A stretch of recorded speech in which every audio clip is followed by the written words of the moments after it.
मैं इमरान खान साहब के लिए एक ना छोटी सी नज़म लिख के लाया हूं, मैं आपको वो सुनाऊंगा। नियाजी चोरां दा सरदार ने लुट मचाई पै जए नू रब दी मारे बंदा कसाई बनिया फिरदा कप्तान शैतान दा भाई है तब्दीली रास ना आई हर कोई आखे है महंगाई ओ वेखो सड़कां ते मंगण आवाम आई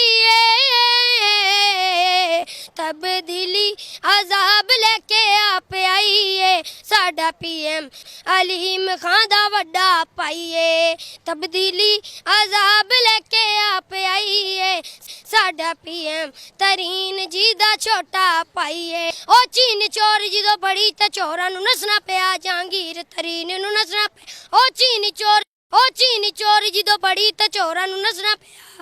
बाजी हलीमा भैया कहे तुमने नहीं घबराना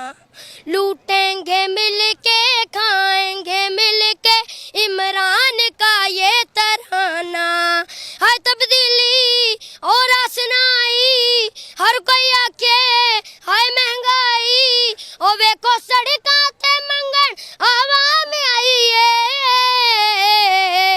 तब्दीली अजाब लेके आप आई साडा पीएम तरीन जी दा छोटा पाई तब्दीली अजाब लेके आप आई साडा पीएम तरीन जी दा छोटा पाई।